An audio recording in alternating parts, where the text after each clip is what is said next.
This conference will now be recorded. बिस्मिल्लाहिर्रहमानिर्रहीम। अस्सलाम वालेकुम डियर स्टूडेंट्स। लास्ट सेशन जैसा कि मैं आपको व्हाट्सएप ग्रुप में बता रहा था रिकॉर्ड नहीं हो सका। There were couple of students in last lecture जिन्होंने लाइव अटेंड किया था, बाकी जो मिस कर गए। मैं आज कोशिश करूंगा कि आज जब मैं क्वेश्चंस करवा रहा हूँ तो कुछ क्वेश्चंस उन टॉपिक से जो रिलेट करते हैं वो भी साथ ही करवाऊँ। तो आज हम थोड़ा सा रिवर्स इंजीनियरिंग करेंगे। आज हम थ्रू प्रैक्टिस थ्योरी को अंडरस्टैंड करेंगे। लाइक मैं आज 1.5 घंटे में आपको कैप्लन और पीपीपी की किट्स में जितने भी सवाल है कोशिश करेंगे हम उसे गो थ्रू करें, चाहे वो पिछले टॉपिक से रिलेट करते थे या आज के टॉपिक से रिलेट करते हैं। मैं वैसे ब्रीफली बता दूं कि लास्ट लेक्चर में हमने जो डॉक्यूमेंटेशन है इन्वेंट्री से रिलेटेड, जिसमें गुड रिसीव नोट आता है, इनवॉइस आ जाती है, जिसमें परचेज ऑर्डर आ जाता है, डिलीवरी नोट्स आ जाते हैं, रिटर्न नोट्स आ जाते हैं, तो वो सारी डॉक्यूमेंटेशन हमने थोड़ी सी तफसील में पढ़ ली थी। कुछ क्वेश्चंस भी उसके किए थे। डॉक्यूमेंटेशन के बाद फिर हम आ गए थे इन्वेंट्री के लेवल्स पे, और वहाँ पे हमने जो रीऑर्डर लेवल है उस पर बात की थी कि जब आप मैक्सिमम लीड टाइम को मैक्सिमम रिक्वायरमेंट से मल्टीप्लाई करते हैं तो वो आपका जो है रीऑर्डर लेवल बन जाता है। तो उसका एक फॉर्मूला है, आज देखेंगे इस सवाल में दोबारा आ जाएगा, दोबारा फॉर्मूला डिस्कस कर लेंगे। और फिर हमने इकोनॉमिक ऑर्डर क्वांटिटी का कॉन्सेप्ट डिस्कस किया था, और हमने कॉस्ट ऑफ होल्डिंग इन्वेंट्री और कॉस्ट ऑफ ऑर्डरिंग इन्वेंट्री, यानी कि इन्वेंट्री से रिलेटेड जो कॉस्ट होती हैं, चाहे वो होल्ड करने से रिलेटेड कॉस्ट हो वो पढ़ा था और उसका फॉर्मूला पढ़ा था, चाहे वो ऑर्डर करने से रिलेटेड कॉस्ट हो वो पढ़ी थी, उसका फॉर्मूला पढ़ा था। और फिर हमने इकोनॉमिक ऑर्डर क्वांटिटी का जो कॉन्सेप्ट है जिसका formula 2 into C O into annual demand, annual requirement divided by C H square root, वो फॉर्मूला हमने पढ़ा और उसको अप्लाई किया और उसमें क्वांटिटी डिस्काउंट को देखा। तो मोर और लेस वो सारी बातें आज के सेशन में भी कवर हो जाएंगी थ्रू डिफरेंट क्वेश्चंस। तो आई गेस नबील ने मिस किया था, तो आज नबील हम इसको थ्रू प्रैक्टिस कवर कर लेंगे। कोई सवाल होगा तो आप पूछ लीजिएगा। और आज जो हमने आगे चलना था, तो आगे चल के हमने इन्वेंट्री का जो अकाउंट है उसको समझना था कि डेबिट क्रेडिट जो इन्वेंट्री परचेज करते हैं तो क्या डेबिट होता है, क्या क्रेडिट होता है, और अगर इन्वेंट्री का अकाउंट बनाया जाए तो उस अकाउंट में चीज़ें कैसे अपेयर होती हैं। और मोस्ट इम्पोर्टेंटली आज के लेक्चर में हमने लाइफ ऑफ एफ को और वो जो परपेचुअल और पीरियोडिक इन्वेंट्री कॉन्सेप्ट्स हैं और इन्वेंट्री की जो वैल्यूएशन है वो हमने आज के लेक्चर में कवर करनी है।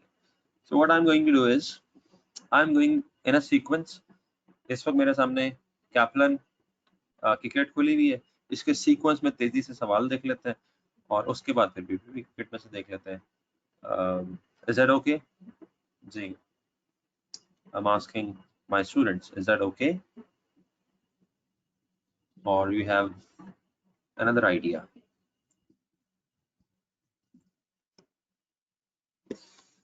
ठीक है जी, तो क्वेश्चन नंबर 68 से स्टार्ट करते हैं। यहाँ पे सबसे पहले पूछा गया है कॉस्ट ऑफ होल्डिंग इन्वेंट्री। ये क्वेश्चन गो के मैं कल करवा चुका हूँ, लेकिन मैंने कहा कि चूंकि कुछ लोगों ने मिस किया और मेरी वजह से मिस हुआ कि मैं रिकॉर्डिंग नहीं कर सका, तो मैं थोड़ा सा वो क्वेश्चन दोबारा कवर करूंगा। कॉस्ट ऑफ होल्डिंग इन्वेंट्री, इसका फॉर्मूला होता है एवरेज इन्वेंट्री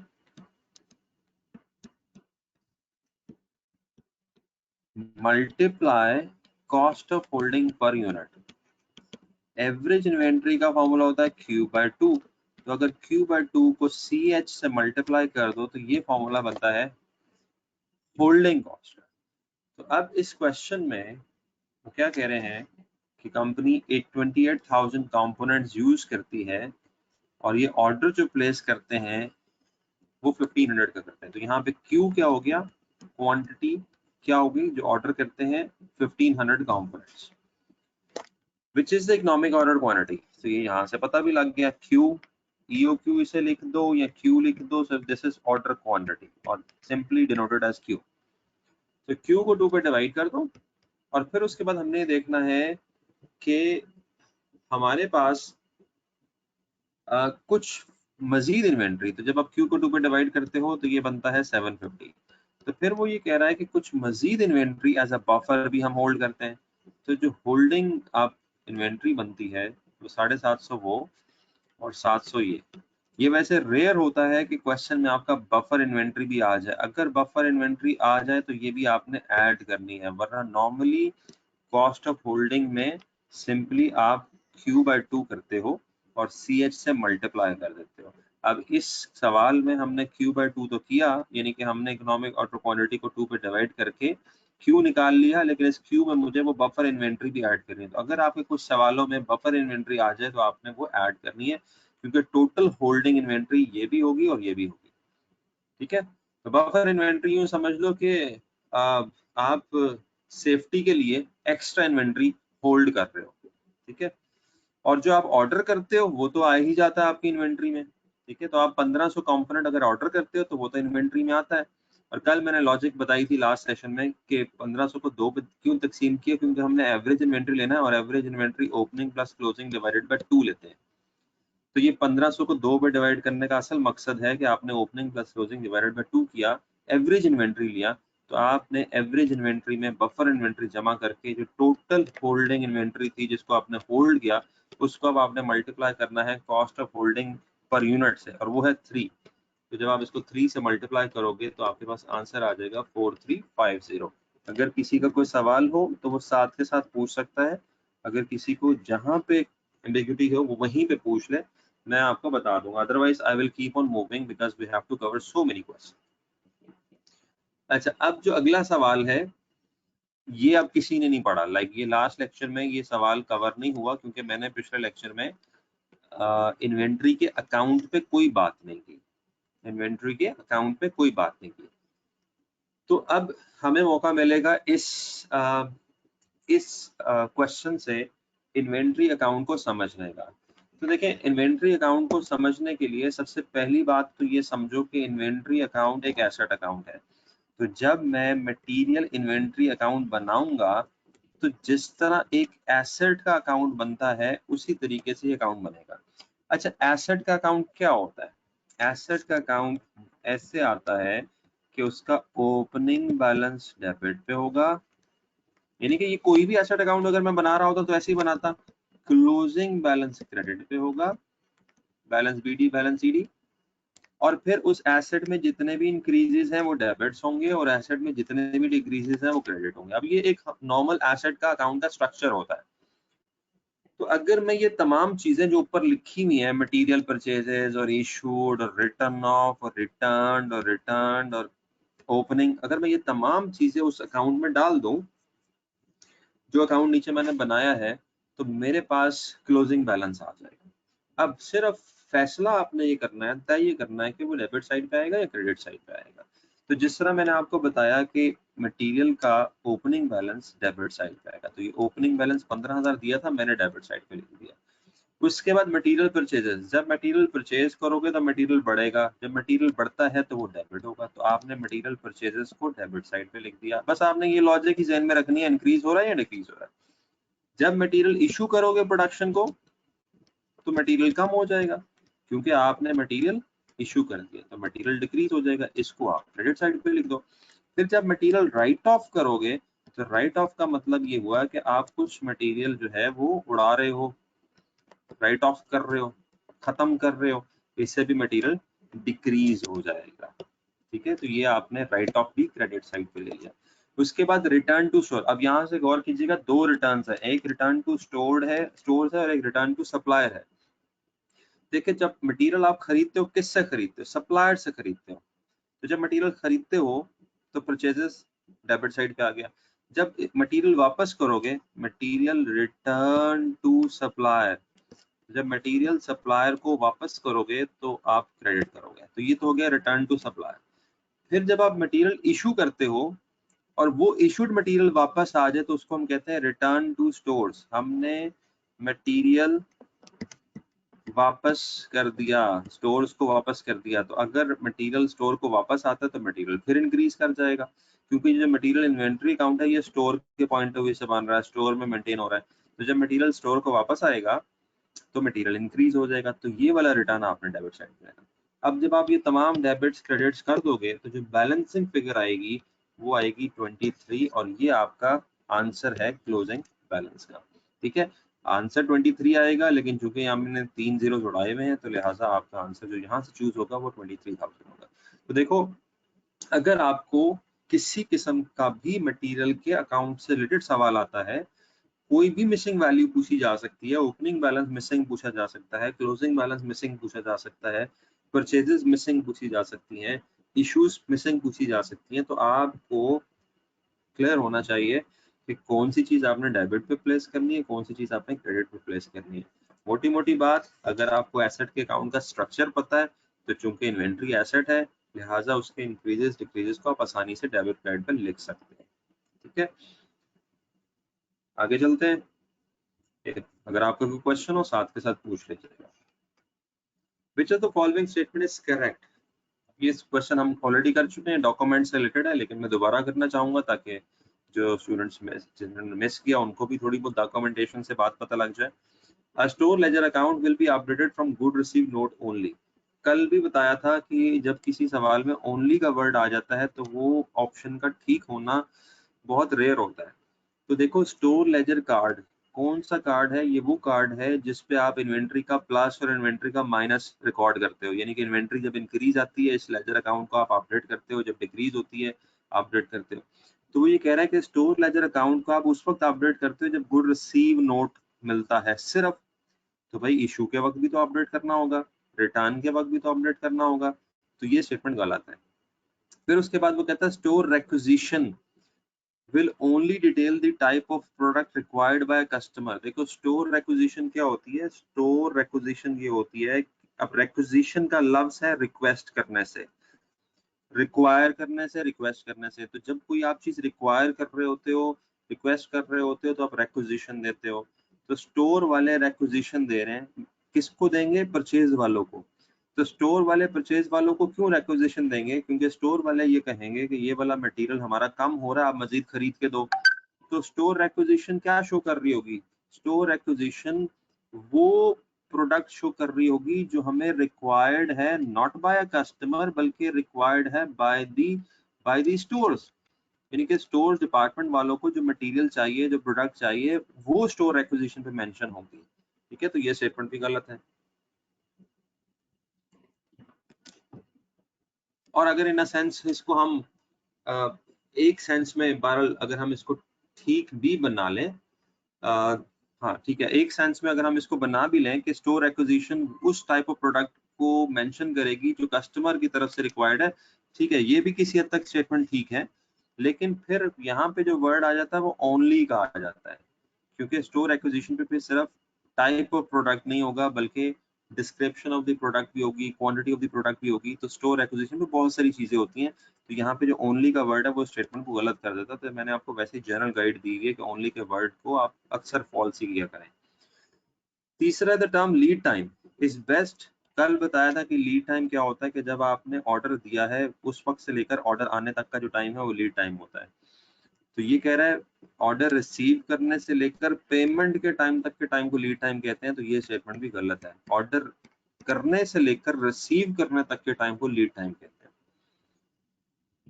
आखिरी statement, to make an issue from store authorisation should be required. कल हमने ये बात की थी, बड़ी डिटेल में की थी कि अगर आप कंट्रोल चाहते हैं तो दो काम आपको करने पड़ेंगे, डॉक्यूमेंटेशन करनी पड़ेगी और ऑथराइजेशन करनी पड़ेगी। तो अगर आप ये दो काम कर लें, हर चीज की प्रॉपर डॉक्यूमेंटेशन कर लें और हर चीज पे ऑथराइजेशन कर लें, तो कंट्रोल बढ़ जाता है। तो डेफिनेटली आपका मटेरियल उस वक्त तक स्टोर से इशू नहीं होना चाहिए जब तक ऑथराइजेशन ना हो, कोई सीनियर पर्सन इस बात को ऑथराइज ना कर दे कि ये मटेरियल वाकई चाहिए। तो दिस स्टेटमेंट इज करेक्ट। उसके बाद परपेचुअल इन्वेंट्री, ये जो परपेचुअल इन्वेंट्री का कॉन्सेप्ट है ये कल डिस्कस नहीं हुआ, लास्ट लेक्चर में डिस्कस नहीं हुआ, तो ये अब मैं आपको एक्सप्लेन कर देता हूँ, आप बुक चैप्टर में से पढ़ लीजिएगा। दो वर्ड्स यूज होते हैं, एक वर्ड यूज होता है पीरियोडिक इन्वेंट्री सिस्टम और एक वर्ड यूज होता है परपेचुअल इन्वेंट्री सिस्टम। पीरियोडिक और परपेचुअल, पीरियोडिक तो साफ जाहिर है कि जब आप इन्वेंट्री के रिकॉर्ड्स को कुछ अरसे के बाद, जब आप इन्वेंट्री के रिकॉर्ड्स को कुछ अरसे के बाद, महीने के बाद, साल के बाद मेंटेन करते हो तो ये पीरियोडिक इन्वेंट्री कहलाएगी। और परपेचुअल कहते हैं कॉन्टिन्यूअस को, जब आप इन्वेंट्री की हर परचेज और हर सेल के बाद, यानी कि अभी मैंने 5 आइटम परचेज किए, आपने अभी 5 आइटम इन्वेंट्री में लिख दिए, अभी मैंने 2 आइटम इशू किए, मैंने अभी 2 आइटम इन्वेंट्री में से निकाल दिए। तो जब आप कॉन्टिन्यूअस बेसिस पे इन्वेंट्री की रिकॉर्ड्स को मेंटेन करोगे तो उसको हम परपेचुअल सिस्टम कहते हैं। और अगर मैं आज खरीद रहा हूँ, कल खरीद रहा हूँ, परसों खरीद रहा हूँ, तरसों इशू कर रहा हूँ, फिर इशू कर रहा हूँ, फिर खरीद रहा हूँ, और मैं महीने के एंड में सिर्फ इन्वेंट्री का रिकॉर्ड मेंटेन करता हूँ, और वो कैसे होता है, जब हम पीरियोडिक सिस्टम रख रहे होते हैं तो हम स्टॉक टेकिंग करते हैं। तो जब हमारा पीरियोडिक सिस्टम होता है तो हमें इन्वेंट्री के अकाउंट से नहीं पता लगता स्टॉक कितना है, हमें फिजिकल स्टॉक टेकिंग करनी पड़ती है, और फिजिकल स्टॉक टेकिंग से हमें स्टॉक का पता लगता है। और वो भी हम कब करते हैं, साल के एंड में या महीने के एंड में या पीरियड के एंड में। तो डिस्क्रिप्शन ऑफ परपेचुअल इन्वेंट्री, जिस तरह मैंने कहा कॉन्टिन्यूस, अब हमने स्टेटमेंट्स चूज करनी है। तो 71 की जो करेक्ट स्टेटमेंट है वो मैंने जिस तरह आपको बताया कि ऐसी recording as they occur of receipts and issues and resulting balances, यानी कि जैसे ही कोई रिसीट होती है या जैसे ही कोई इशू होती है तो आप उसको रिकॉर्ड कर लेते हो और साथ ही साथ बैलेंस अपडेट हो जाता है। तो ये डेफिनेशन है परपेचुअल अकाउंटिंग सिस्टम की।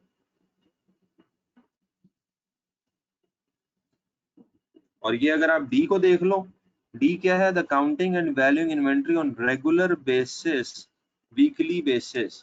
तो रेगुलर बेसिस वीकली इसके अंदर आ गया, तो वीक एक पीरियड को कहते हैं।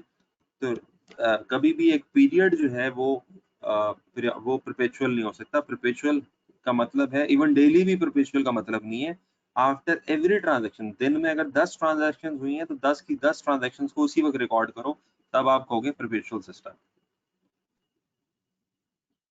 अच्छा जी, अब इसके बाद फिर अकाउंटिंग फॉर मटेरियल से सवाल आ गया।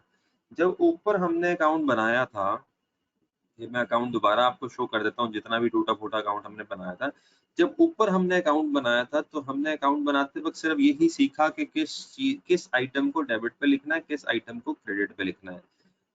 हमने ये नहीं देखा कि जब हम मटेरियल खरीदते हैं तो एंट्री क्या पास होती है। अच्छा, अब एंट्री के लिहाज से अगर आप सिर्फ एक चीज समझ लो और वो डेबिट और क्रेडिट ही समझ लो तो काफी काम आसान हो जाएगा। मिसाल के तौर पे मटेरियल खरीदा, तो डेबिट यहाँ पे क्या हो रहा है, डेफिनेटली डेबिट यहाँ पे मटेरियल का अकाउंट हो रहा है। तो डेबिट तो समझ आ गया ना कि जब आपने मटेरियल खरीदा तो मटेरियल इंक्रीज हुआ, डेबिट मटेरियल हो गया। क्रेडिट क्या होगा, अब डेफिनेटली जिससे खरीदा होगा सप्लायर क्रेडिट हो जाएगा। तो इवन ये जो डेबिट क्रेडिट वाली एंट्रीज हैं, these are not difficult to understand. कम से कम अगर आपको डेबिट और क्रेडिट का आइडिया हो जाता है कि मटेरियल खरीदने पे क्या डेबिट हो रहा है और मटेरियल इश्यू करने पे क्या क्रेडिट हो रहा है, तो कम से कम अगर आप मटेरियल के हवाले से डेबिट क्रेडिट बता दो तो ऑपोजिट अकाउंट समझ आ जाता है। मिसाल के तौर पे अब इसने सवाल क्या पूछा है, इसने ये पूछा है कि इनडायरेक्ट जब हम इनडायरेक्ट मटेरियल इशू करते हैं। अच्छा, अब ये थोड़ा सा बड़ा टेक्निकल सवाल है। टेक्निकल इस सेंस में है कि अब आपको, अच्छा चलें इसको थोड़ा सा पहले मैं जो अप्रोच बता रहा था उसी पे ले आते हैं और फिर मैं आपसे टेक्निकलिटी पे बात करता हूँ। फिलहाल तो आप सारे, मुझे जितने भी लोग इस वक्त सुन रहे हैं, I guess there are only 3 students listening to me. तो फिलहाल तो मुझे आप सिर्फ ये बताएं कि जब हम मटेरियल इशू करेंगे तो क्रेडिट क्या होगा। पहले तो क्रेडिट का फैसला कर लें, फिर डेबिट का फैसला करते हैं। क्रेडिट क्या होगा जब मटेरियल इशू होता है, तो क्रेडिट क्या होगा। सवाल पूछ रहा हूँ आपसे, टाइप करके बताइएगा।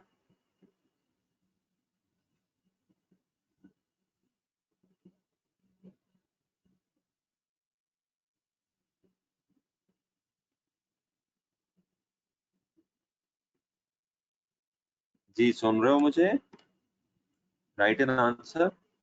जब मटेरियल इशू होता है तो क्रेडिट क्या होगा, तो सीधा सा जवाब है क्रेडिट मटेरियल अकाउंट होगा। तो यहाँ पे दो ऑप्शंस ऐसी हैं जिसमें मटेरियल अकाउंट क्रेडिट हो रहा है। यही अभी मैं आपको थोड़ा बहुत समझाना चाह रहा था कि एक चीज पकड़ लो, तो अब तुक्का 4 में से नहीं मारना, 2 में से मारना। अब हम इसके डेबिट्स देखते हैं। बी में डेबिट हुआ हुआ प्रोडक्शन ओवरहेड और डी में क्रेडिट हुआ वर्क इन प्रोसेस। अच्छा, अब देखो दो तरह के मटेरियल होते हैं, अब आपके लिए आसान हो जाएगा। दो तरह के मटेरियल होते हैं, direct material, indirect material. Direct material directly cost को चार्ज हो जाता है, जबकि इनडायरेक्ट मटेरियल प्रोडक्शन ओवरहेड को चला जाता है। तो यहाँ से सीधी सीधी हमारी अंडरस्टैंडिंग बनी कि अगर हमारा इनडायरेक्ट मटेरियल इश्यू होता है तो हम उसको चार्ज कर देंगे, डेबिट कर देंगे किसको, प्रोडक्शन ओवरहेड को, क्योंकि indirect material is part of the production overhead. और अगर यही वो कहता है डायरेक्ट मटेरियल है, तो डायरेक्ट मटेरियल किसको जाता है, याद कर लो, वर्क इन प्रोसेस अकाउंट को, क्योंकि डायरेक्ट मटेरियल चार्ज हो जाता है उस काम को जिस काम में वो डायरेक्ट मटेरियल लगा है, और वो काम क्या होता है, वर्क इन प्रोसेस। जब तक काम फिनिश ना हो जाए उसको हम वर्क इन प्रोसेस कहते हैं। तो डायरेक्ट मटेरियल की एंट्री WIP टू मटेरियल है, और इनडायरेक्ट मटेरियल की entry production overhead to material है। होपफुली आपको पहले भी पता होगी, नहीं पता तो मैंने थोड़ा सा आपको एक्सप्लेन कर दिया। उसके बाद 73 डॉक्यूमेंटेशन। फिर चूंकि डॉक्यूमेंटेशन है, ये भी सवाल मैं लास्ट उसमें करा चुका हूँ, लेकिन चूंकि डॉक्यूमेंटेशन है पिछले चैप्टर से हुआ हुआ है, तो हमें आइडिया होना चाहिए material return to store from production. अगर हम एक मटेरियल स्टोर को वापस करते हैं तो ये किस डॉक्यूमेंट में चीज रिकॉर्ड हो रही होगी, गुड्स रिटर्न नोट में। जब हम मटेरियल को वापस करते हैं तो उसका रिटर्न नोट बनता है। तो return note is a document which is used to capture material return to store from production.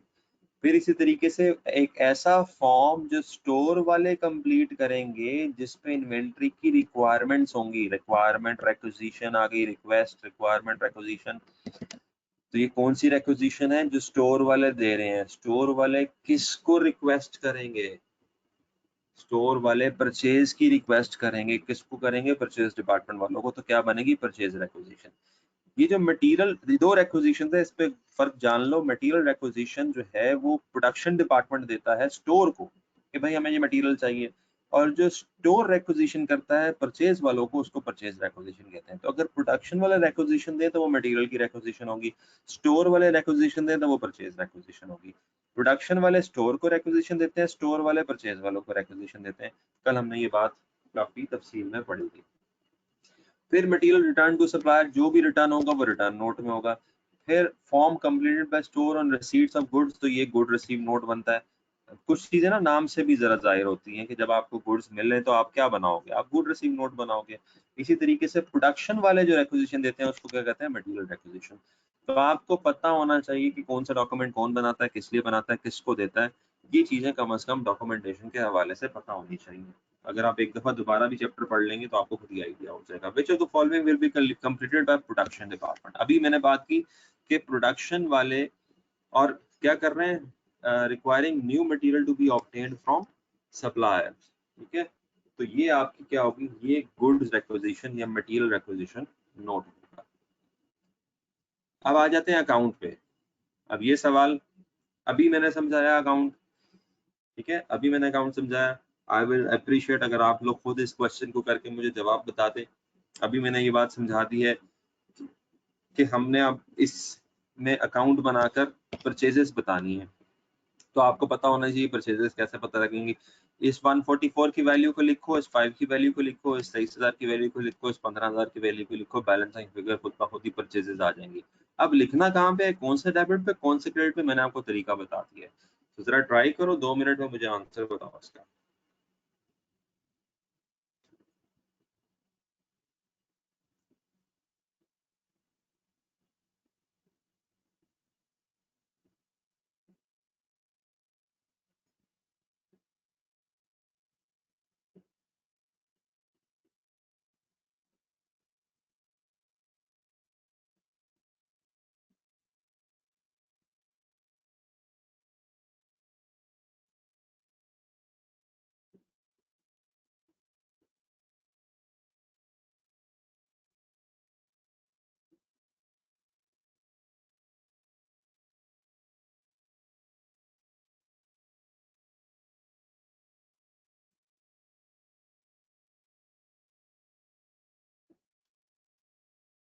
कितने टाइम में ये हो जाना चाहिए सवाल।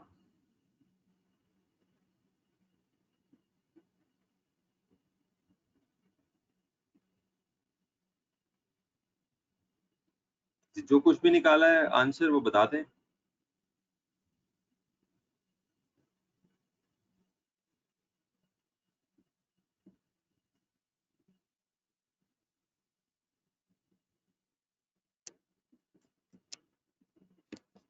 इसका आंसर जो है वो 1,31,000 है। कैसे किया? बिगिनिंग इन्वेंट्री डेबिट पे आती है,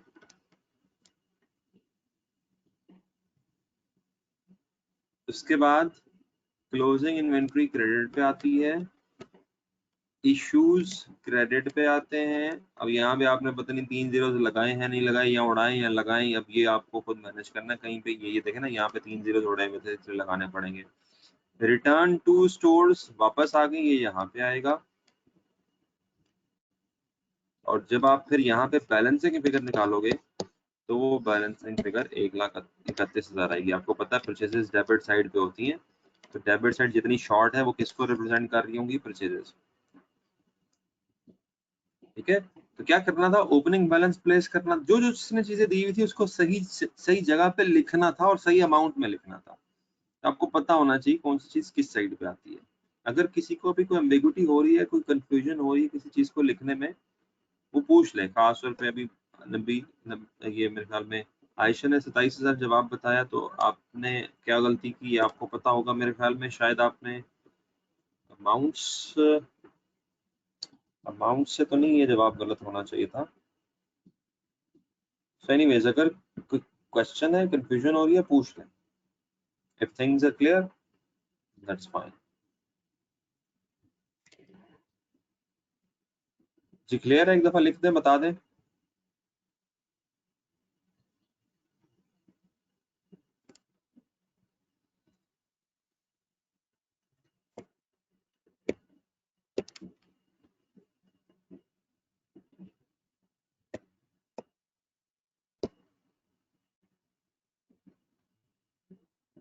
आगे चलते हैं। वो कहते हैं which of the following procedures are carried out to minimize losses from inventory। कि अगर आप इन्वेंट्री के लॉसेस से बचना चाहते हैं तो क्या करें? कॉमन सेंस की बात है, क्या करें? Use of standard cost for purchases. Purchases के लिए स्टैंडर्ड कॉस्ट यूज करें। स्टैंडर्ड कॉस्ट क्या होती है? Standard cost is a pre determined unit cost. Last में रिटर्न टू स्टोर डेबिट किया था, अब क्रेडिट किया है। नहीं जी आयशा, 2 रिटर्न्स होती हैं, मैंने लास्ट में बताया था। अब मैं ऊपर तो नहीं जा रहा, लेकिन मैं ना यहाँ पे लिख देता हूँ। देखो, सबसे पहले यूं देखो कि आपने परचेज किया। परचेज किससे किया होगा? सप्लायर से। तो अगर आप रिटर्न टू सप्लायर करते हो, ये उसके ऑपोजिट आएगा। तो रिटर्न टू सप्लायर क्रेडिट होता है। अच्छा, अब इशू करते हो आप, तो इशू किसको करते हो? प्रोडक्शन वालों को। जब इशू टू प्रोडक्शन करते हो तो क्रेडिट हो गया मटेरियल, क्योंकि मटेरियल स्टोर से निकल गया। और अगर ये प्रोडक्शन वाले वापस मटेरियल स्टोर को दे दें, यानी कि रिटर्न टू स्टोर, तो रिटर्न टू स्टोर क्या होना है? रिटर्न टू स्टोर ने डेबिट होना है। ठीक है, तो 2 रिटर्न्स है। मैंने कहा, मैं 1 मिनट, मैंने ऊपर क्रेडिट किया, मैं दोबारा देख लेता हूँ ऊपर।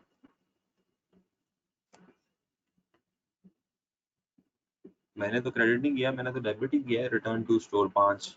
ठीक है, ऊपर भी डेबिट किया था, यहाँ में भी डेबिट किया।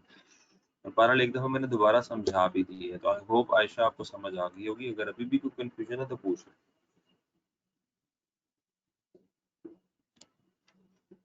तो रिटर्न ऑपोजिट होती है। सप्लायर से लिया, डेबिट पे आ गया, रिटर्न ऑपोजिट पे जाएगी। रिटर्न टू सप्लायर ऑपोजिट पे जाएगी।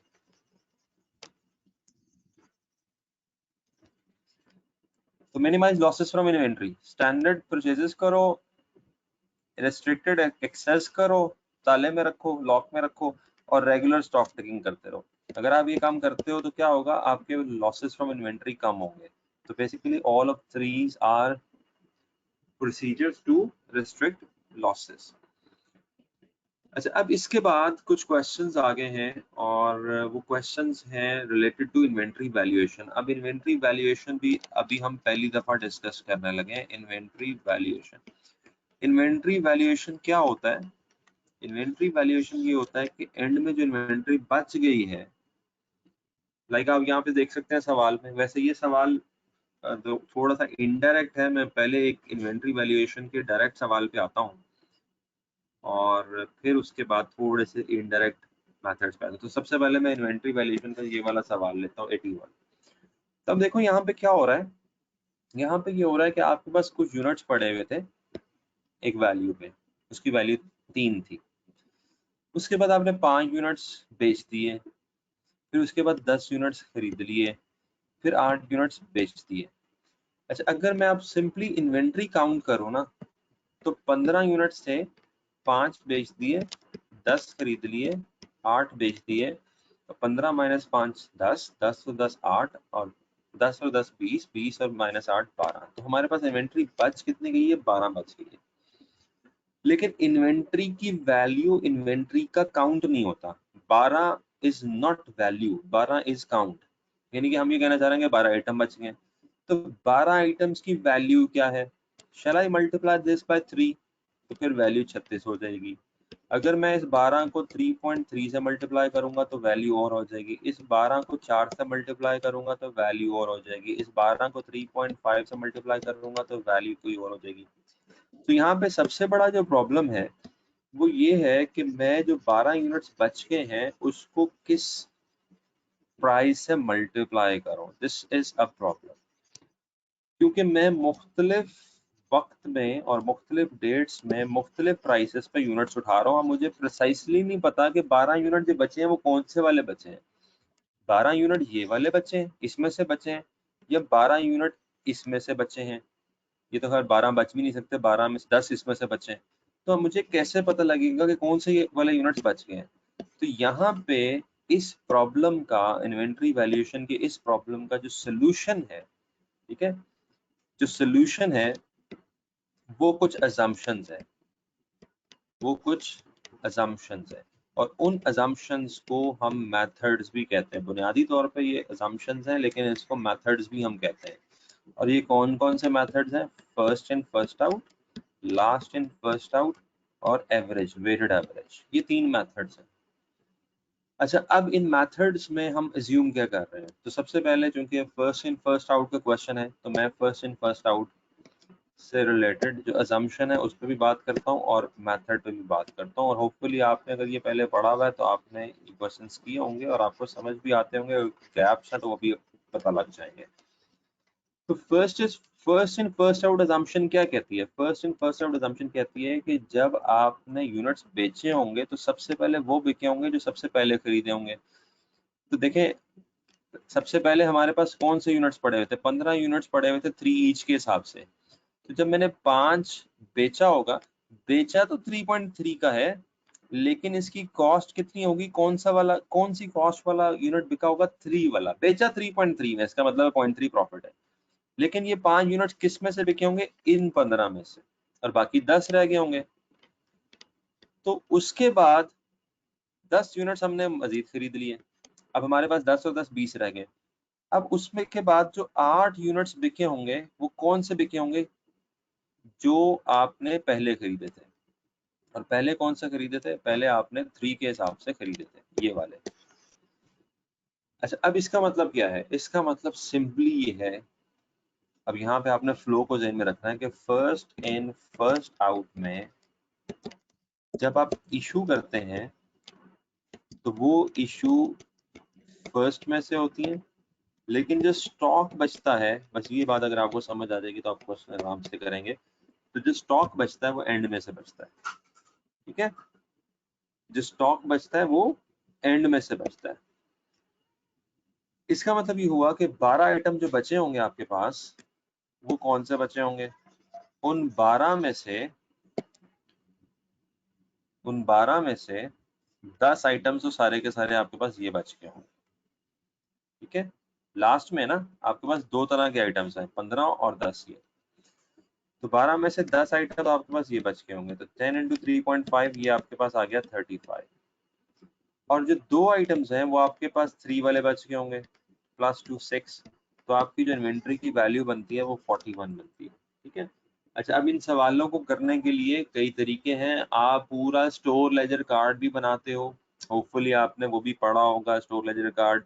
आप हर इशू के बाद इन्वेंट्री को अपडेट करोगे, फिर परचेज करोगे, इन्वेंट्री अपडेट करोगे, फिर सेल करोगे, इन्वेंट्री अपडेट करोगे, तो आप उस तरीके से भी जब सॉल्व करोगे रिजल्ट यही निकलना है। तो शॉर्टेस्ट वे इस तरह के सवालों को सॉल्व करने का ये होता है कि अगर FIFO मेथड है तो इन्वेंट्री एंड में से काउंट करना शुरू कर दो, वैल्यू करना शुरू कर दो, और अगर LIFO मेथड है तो इन्वेंट्री शुरू में से काउंट करना शुरू कर दो, वैल्यू करना शुरू कर दो।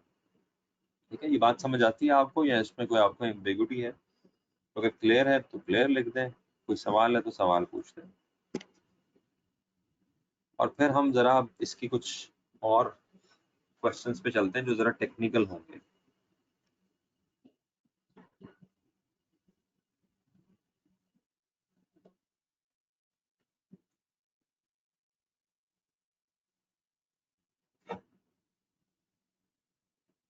क्वेश्चन नंबर 77 देखते हैं। Apple buys and sells inventory during a month of August. अब यहाँ पे इन्वेंट्री खरीद रहे हैं, बेच रहे हैं, खरीद रहे हैं, बेच रहे हैं, और मेथड कौन सा यूज कर रहे हैं? Weighted average. मेथड कौन सा यूज कर रहे हैं? Weighted average. Weighted average method में क्या होता है कि आप हर आइटम खरीदने के बाद इन्वेंट्री की एवरेज निकाल लेते हैं। ठीक है, इन्वेंट्री की एवरेज निकाल लेते हैं। मिसाल के तौर पे अगर मैं सिर्फ आपको एक एवरेज निकाल के दिखाऊं, तो आपके पास आइटम्स से 100 एट 2.52, तो ये जब इसकी वैल्यू बनेगी तो 25-20 बनेगी। ठीक हो गया? इसमें से 20 आइटम्स बिक गए। कितने के बिके होंगे? जो आपके ऊपर एवरेज आ रही है। एवरेज कितनी आ रही है? एवरेज वही आ रही है क्योंकि अभी तो इतने ही यूनिट्स हैं। तो जब आपके पास 20 आइटम बिक गए 2.5 के हिसाब से, तो आपके पास जो रिमेनिंग, अब यहाँ पे चूंकि फॉर्मेट में बहुत हिला के नहीं लिख सकता, तो मैं क्या कर रहा हूँ, मैं 20 को 2.52 पे मल्टीप्लाई कर रहा हूँ 50.4। चलो मैं एक और कॉलम बना लेता हूँ, मैं एवरेज का भी कॉलम बना लेता हूँ। 2520 में से मुझे 50.4 माइनस करना पड़ेगा। 2.20 माइनस 50.4। तो जब मैंने इशू किया तो मेरे पास जो रिमेनिंग वैल्यू है वो रह गई 2469.6। अब मैं यहाँ पे जो समझाना चाह रहा था वो ये है कि जब आप मजीद यूनिट्स खरीदते हो, तो देखो 140 यूनिट्स आपने मजीद खरीदे, किस वैल्यू पे खरीदे? 2.56 पे। तो 140 इंटू 2.56, ये कितना बनता है? 358.4। तो जब मैं इस 358.4 को इसमें प्लस करूंगा, प्लस 2469.6, तो मेरे पास ये कितने यूनिट्स की वैल्यू आ जाएगी? 2828 यूनिट्स की। 2828 वैल्यू आ जाएगी। कितने यूनिट्स की ये वैल्यू होगी? ये हमारे वैल्यू होगी, ऊपर हमारे पास 80 यूनिट्स है और नीचे 140, तो ये वैल्यू होगी टोटल 220 यूनिट्स की। तो एवरेज जो आएगी हमारे पास, वो एवरेज आएगी 2828 डिवाइडेड बाय 220।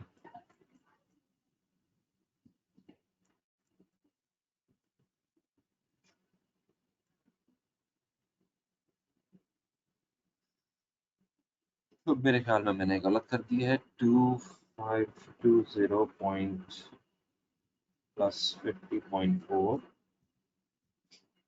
2520 माइनस 50.4, 2469.6।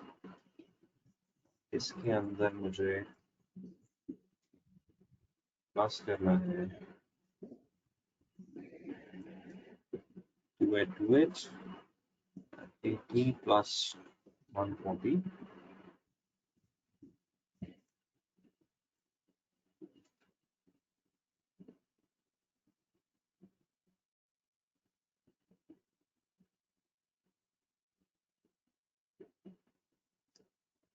अच्छा वो गड़बड़ ये हो रही है कि मैंने शुरू से ही वैल्यूज जो है वो ठीक नहीं ली, और आप लोगों ने भी मुझे नहीं बताया, क्योंकि ऊपर जो है 250 बनेगा, 252 बनेगा, तो मैंने ऊपर 2520 लिया, तो 252 बनेगा, और 252 में हम 50.4 माइनस करेंगे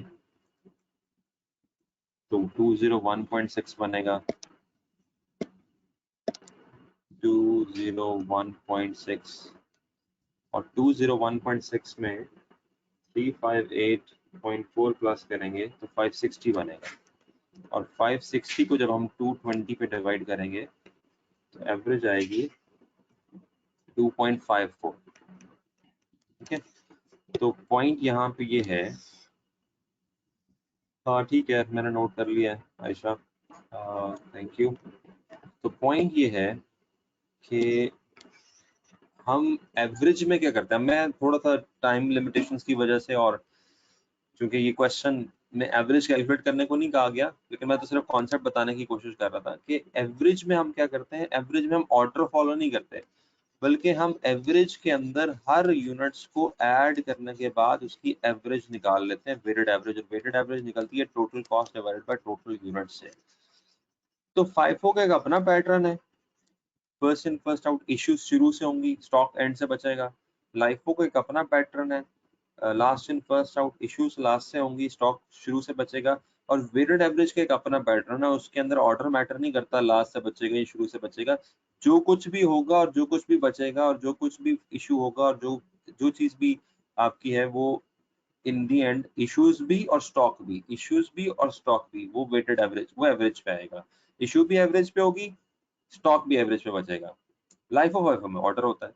अब ये तीन चीजें जानने के बाद कुछ क्वेश्चंस हमें ऐसे आ जाते हैं जिसमें हमें वो ये कहता है कि बताओ किस मेथड में ज्यादा वैल्यू होगी क्लोजिंग इन्वेंट्री की। अब ये एक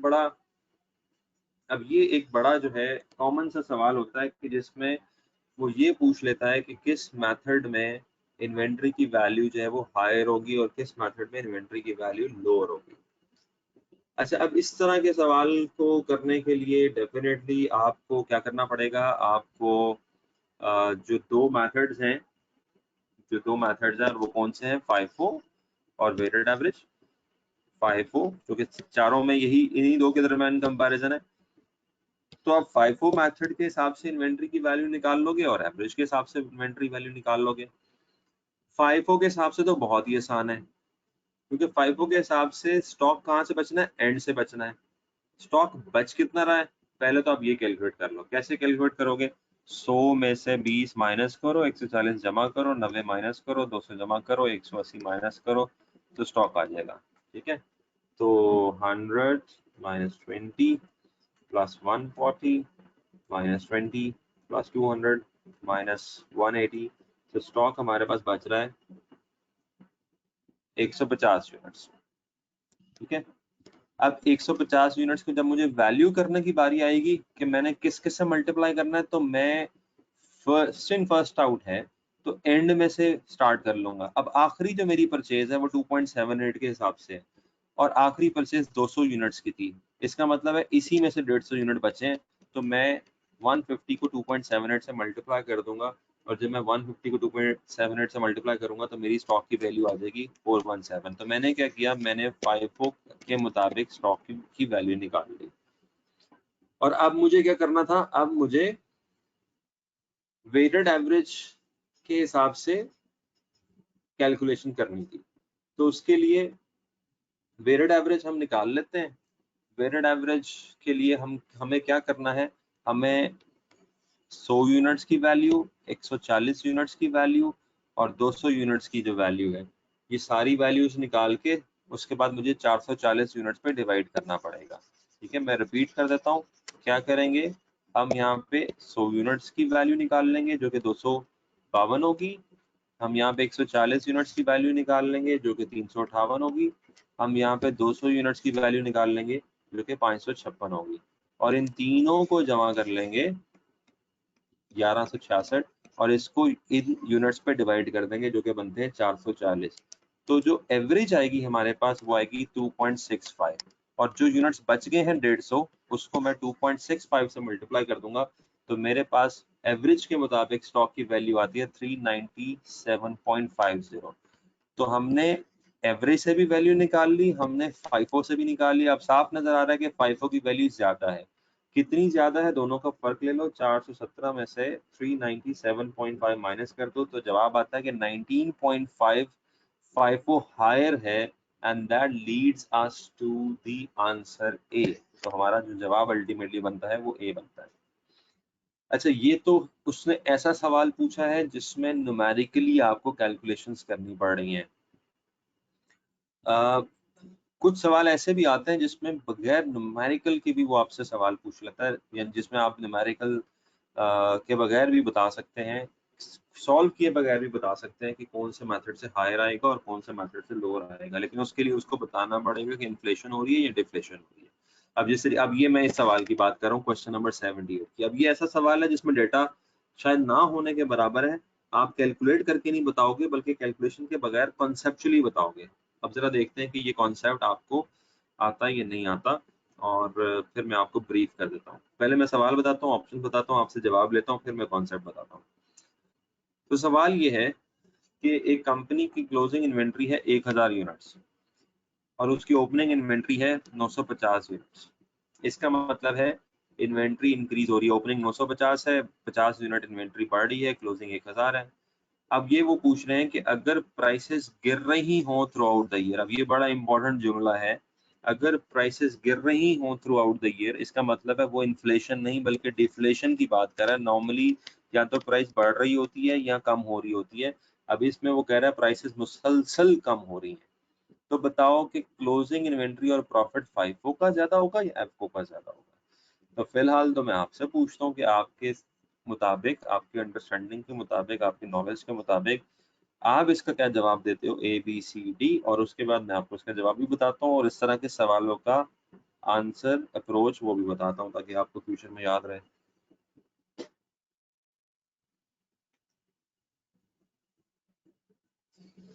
so what is your answer?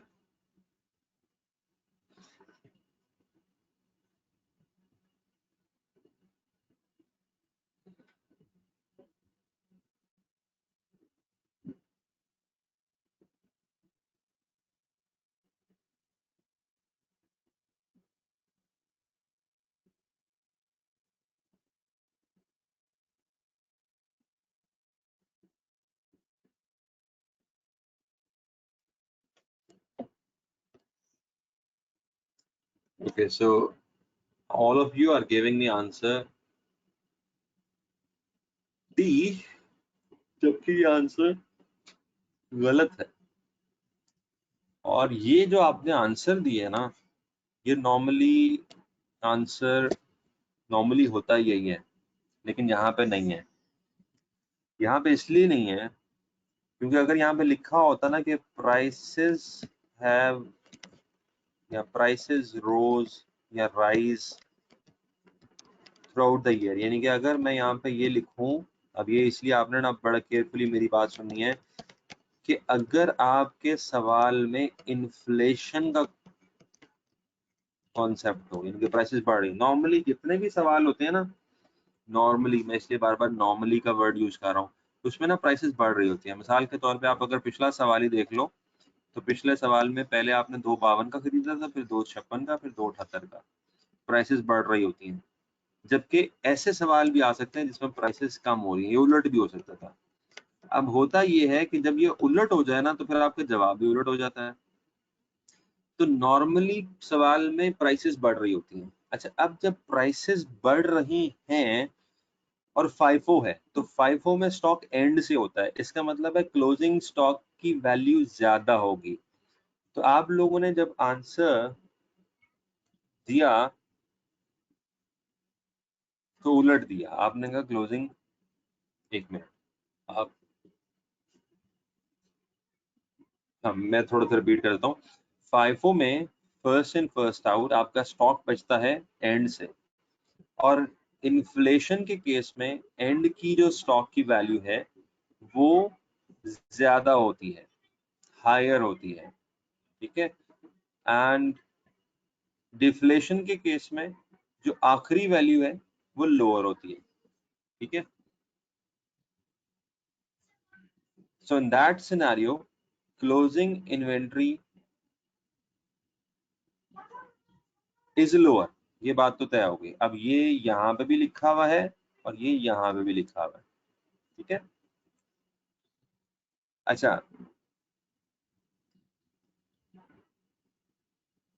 अब प्रॉफिट पे क्या होगा? अब यहाँ पे मेरे ख्याल में आप गड़बड़ करें। अच्छा वैसे आपने आधा कॉन्सेप्ट तो ठीक पिक कर लिया, लेकिन थोड़ा सा आप आगे जाके जो है वो आपका प्रॉब्लम हो गया। ठीक है, आपने वैसे ठीक आपने एक फिनोमेना तो ठीक पिक किया है कि क्लोजिंग इन्वेंट्री लोअर होती है। अच्छा मेरे ख्याल में किसी को कंफ्यूजन हुई है, मैं जरा एक दफा रिपीट करता हूँ और मैं ना डेटे से रिपीट करता हूँ। देखो दो सिनेरियोज लेते हैं, इन्फ्लेशन डिफ्लेशन। इन्फ्लेशन में प्राइस है 1 2 3 4, डिफ्लेशन में प्राइस है 4 3 2 1, उलट। अब आप अप्लाई कर रहे हो फर्स्ट इन फर्स्ट आउट। हम एज्यूम करते हैं दोनों सूरतों में एक ही यूनिट बचा है स्टॉक का। ये यूनिट फाइफो के केस में कहां से बचता है? एंड से बचता है। First in first out stock कहां से बचता है? एंड से बचता है। अगर इन्फ्लेशन होगी तो इस एक यूनिट की वैल्यू क्या है? 4। अगर डिफ्लेशन होगी तो इस एक यूनिट की वैल्यू क्या है? 1। ठीक है, so in case of prices increasing, आपकी फाइफो का जो स्टॉक है वो इन्फ्लेशन के केस में हायर है, जबकि डिफ्लेशन के केस में लोअर है। डिफ्लेशन के केस में आप खुद देख लो, यहाँ से लोअर है क्योंकि डिफ्लेशन में प्राइसेस कम होती जा रही हैं, तो आखिरी स्टॉक लो होगा। ठीक है, ये बात अगर आपको समझ आ गई तो अब अगली बात पे चलते हैं। तो ये बात तय हो गई कि हमारा क्लोजिंग स्टॉक जो है वो लोअर है। अब यहाँ तक ऑप्शन बी में भी क्लोजिंग स्टॉक लोअर है और ऑप्शन डी में भी क्लोजिंग स्टॉक लोअर है। अलबत्ता ऑप्शन बी और डी में जो फर्क है वो प्रॉफिट का है। अब क्लोजिंग स्टॉक के बढ़ने से प्रॉफिट को क्या होता है और क्लोजिंग स्टॉक के कम होने से प्रॉफिट को क्या होता है? तो ये बात याद रखें कि क्लोजिंग स्टॉक का प्रॉफिट के साथ क्या रिलेशनशिप है। जितना क्लोजिंग स्टॉक ज्यादा होगा उतनी कॉस्ट ऑफ सेल कम होगी और उतना प्रॉफिट ज्यादा होगा। तो क्लोजिंग इन्वेंट्री का, अभी बात जरा पॉइंट जहन में बिठा लें, क्लोजिंग इन्वेंट्री का प्रॉफिट के साथ डायरेक्ट रिलेशनशिप है। डायरेक्ट का मतलब यह है क्लोजिंग इन्वेंट्री बढ़ने से प्रॉफिट बढ़ता है। कैसे बढ़ता है? सीजीएस कम हो जाती है। तो जवाब हमारा बनना था, जहां पे आपका जवाब गलत हुआ, जवाब हमारा बनना था कि क्लोजिंग इन्वेंट्री और प्रॉफिट दोनों कम होंगे। क्लोजिंग इन्वेंट्री भी कम होगी, प्रॉफिट भी कम होगी फाइफो में देन एफओ, डिफ्लेशन के केस में। और अगर इन्फ्लेशन होता तो आप कहते हैं closing inventory and profit are higher using FIFO rather than. ठीक है, तो ये यहाँ पे ये डी जो गलत हुआ है वो प्रॉफिट की वजह से हुआ है। क्लोजिंग इन्वेंट्री लोअर होने से प्रॉफिट हायर हो ही नहीं सकता। क्लोजिंग इन्वेंट्री लोअर होने से प्रॉफिट भी लोअर होगा और क्लोजिंग इन्वेंट्री हायर होने से प्रॉफिट भी हायर होगा। ठीक है, क्लियर हो गया? या अभी भी कोई कंफ्यूजन है? पूछ ले एक दफा।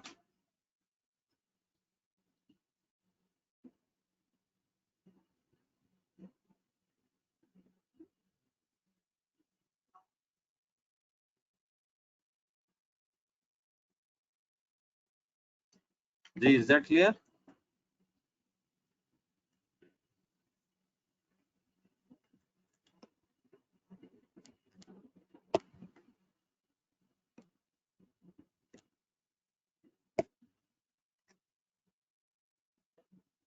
फिर उसके बाद 80 है, ये इजी सा क्वेश्चन है कि आपके पास 60 यूनिट्स हैं 12 के, फिर आपने मजीद यूनिट्स परचेज किए 15 के, फिर फर्दर 15 है आपने 18 के परचेज किए है, उसके बाद आपने ये बेच दिए, तो आपने क्लोजिंग इन्वेंट्री बतानी है। ठीक है, तो वो आपसे जो बता रहा है तो उसके हिसाब से आप क्लोजिंग इन्वेंट्री बता दें। अगेन उसको आपको मेथड बताना पड़ेगा, और यहाँ पे क्या मेथड है? Weighted average. तो वेटेड एवरेज आप एक दफा पहले निकाल लें, सारे यूनिट्स की वैल्यू निकाल लें, सारे यूनिट्स पे डिवाइड करके एक दफा एवरेज निकाल लें और उस एवरेज को नंबर ऑफ यूनिट से मल्टीप्लाई कर दें जो बच गए हैं, तो सिंपली आपकी वैल्यू निकल आएगी। You can do this question on your own. ये वाला क्वेश्चन मैंने करवा दिया 81। अब मैं चूंकि मैं बात आपको सिखा चुका हूँ ये वाली, तो मैं अब उम्मीद करता हूँ कि आप क्वेश्चन नंबर 82 खुद कर पाओगे। ये वैसे होगा ट्रिकी अभी भी, मुझे पता है आपको बात कंप्लीट शायद अभी समझनी है। एक दफा जब तक आप अपने जहन से दोबारा नहीं निकालोगे उस बात को कि किसका प्रॉफिट हायर होता है, किसका लोअर होता है, इन्फ्लेशन में क्या होता है, डिफ्लेशन में क्या होता है, प्रॉफिट और क्लोजिंग इन्वेंट्री और सीजीएस, ये परफेक्ट सवाल है। तो इस वक्त आप 82 के क्वेश्चन को पढ़ो और इसका आंसर बताओ, देखते हैं आपको वो बात समझ आई है वाकई में नहीं आई। मैंने बार बता दिया, पिछले क्वेश्चन में सारा सिनेरियो एक्सप्लेन कर दिया। अब आपकी बारी है पिक करने की। सो मैं आपको 2 मिनट दे रहा हूँ, मुझे 82 का आंसर बता दें।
Must be confusing. थोड़ा बहुत तो confuse करेगा। I got one answer, but unfortunately that is not correct. I got another answer, but that is incorrect as well. अच्छा, मैं ना आपको आंखें बंद करके कुछ बातें बता सकता हूँ जो कि आपको, जिसकी वजह से सी और डी तो हो ही नहीं सकते, और इसके लिए मुझे कुछ सोचने की भी जरूरत नहीं है। मैंने अभी आपको बताया था कि प्रॉफिट और क्लोजिंग इन्वेंट्री का आपस में डायरेक्ट रिलेशनशिप होता है। दोनों केसेस में इनडायरेक्ट है। यहाँ पे जिसने ऑप्शन मुझे सी बताया उसमें भी डायरेक्ट आप साफ देख रहे हो कि हायर से हायर नहीं हो रहा, हायर से लोअर हो। तो ये तो एक ही ऑप्शन बच जाती है, यानी कि इसको मुझे इन्फ्लेशन डिफ्लेशन किसी भी एंगल से अगर मैं ना भी देखूं तो मेरे पास ऑप्शन एक ही बच रही है। अगर आप एक ही पॉइंट जेल में रख लेते कि क्लोजिंग इन्वेंट्री और प्रॉफिट का आपस में डायरेक्ट रिलेशनशिप है, क्लोजिंग इन्वेंट्री बढ़ने से प्रॉफिट बढ़ता है, तो बाकी किसी ऑप्शन में वो रिलेशनशिप शो ही नहीं हो रहा। पहली बात तो ये है, आपको सी और डी तो लगना ही नहीं चाहिए था, आपको ए लगना चाहिए था। दूसरी बात ये है कि जब आपकी इन्फ्लेशन हो रही है, प्राइसेस बढ़ रही है, तो फाइफो में प्राइसेस बढ़ रही है, नेचुरली एंड की प्राइस ज्यादा होगी। एंड की प्राइस ज्यादा होगी तो क्लोजिंग इन्वेंट्री हायर होगी, क्लोजिंग इन्वेंट्री हायर होगी तो प्रॉफिट हायर होगा, क्लोजिंग इन्वेंट्री हायर होगी तो सीजीएस लोअर होगी। ये परफेक्ट रिलेशनशिप है जो राइजिंग में। और अगर यहाँ पे लफ्ज आ जाता डिक्रीजिंग प्राइसेस तो ये उलट हो जाता सारा का सारा। ठीक है, ये उलट हो जाता। अच्छा, अभी भी मुझे जवाब आ रहे हैं। हमना ने जवाब दिया सी। भाई जवाब जो है इसका वो ए है, और मैं अभी एक्सप्लेन कर रहा हूँ कि सी तो हो ही नहीं सकता, सी तो ब्लंडर है। सी में आपका प्रॉफिट क्लोजिंग इन्वेंट्री का उलट रिलेशनशिप लिखा हुआ है, सी तो ब्लंडर है। सो व्हाट्स रॉन्ग, क्यों नहीं आपको ये बात समझ आई? I don't no.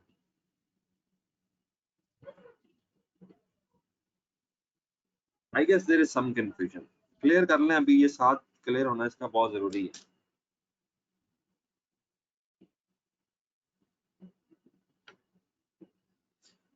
जी क्या कहते हैं नबील, अब समझ आइए?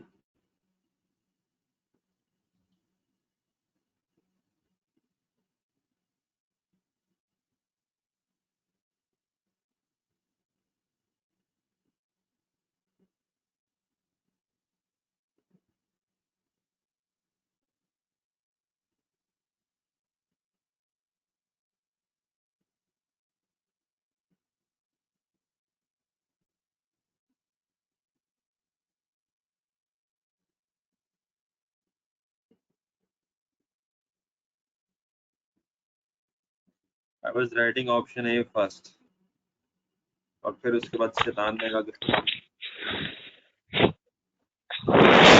सर जब डिफ्लेशन में मतलब हम देखेंगे, फॉर एग्जांपल हमें डिफ्लेशन आ जाता है, इंक्रीजिंग की जगह डिक्रीजिंग आ जाता है, तो तब भी हम मतलब इसका पॉइंट देखेंगे कि क्लोजिंग इन्वेंट्री और प्रॉफिट का जो डायरेक्ट रिलेशन है होगा, तो वो इनवर्स कि कॉस्ट ऑफ सेल्स हमारी हाई हो जाएंगी और फिर प्रॉफिट और क्लोजिंग इन्वेंट्री जो होगी हमारी लो होगी। जी ऐसे ही होगा। अगर ये मतलब उनका डिफ्लेशन, डायरेक्ट रिलेशन ही देखना है हमें। वो तो देखें डायरेक्ट रिलेशन वाला तो मैंने आपको टोटका बता दिया ना, ठीक है, वो तो मैंने आपको टोटका बता दिया कि चाहे इन्फ्लेशन हो चाहे डिफ्लेशन हो, अगर एक हायर है दूसरा हायर होना चाहिए, एक लोअर है तो दूसरा लोअर होना चाहिए। ऐसा नहीं हो सकता किसी भी सिनेरियो में कि एक हायर और दूसरा लोअर है, ये हो ही नहीं सकता, ठीक है। ओके। हाँ, ये आपने जरूर ध्यान में रखना है। वैसे आपको पता होना चाहिए कि इन्फ्लेशन के केस में प्रॉफिट हायर होगा या लोअर होगा, और डिफ्लेशन के केस में प्रॉफिट हायर होगा या लोअर होगा, तो ये आपको इंडिविजुअली भी बातें पता होनी चाहिए। कॉम्बिनेशन में आ रही है तो फिर मैंने आपको बता दिया कि वही कॉम्बिनेशन ठीक होगा जिसमें दोनों एक ही डायरेक्शन में है, higher higher lower lower.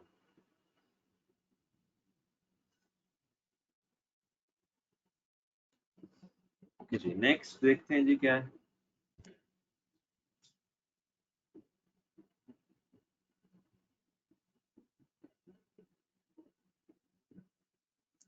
I guess हम कल कर चुके हैं, और उसके बाद एक ईयूक्यू का सवाल है। ईयूक्यू पे भी हमने कल काफी टाइम लगाया था लास्ट क्लास में। ईयूक्यू क्या होता है? 2 into cost per order into annual demand divided by CH under root. तो ये वाली चीजें आप जब फॉर्मूले में डालते हैं, कॉस्ट पर ऑर्डर यहाँ पे 25 है, एनुअल डिमांड 20,000 है, और CH per unit holding cost मैंने आपको बताया था कि अगर परसेंटेज में दी हो तो वो परचेज प्राइस का परसेंटेज होती है, 4 का 10% 4 होगा। तो जब आप इसका स्क्वायर रूट लेंगे तो आपके पास आंसर आ जाएगा, एंड दैट इज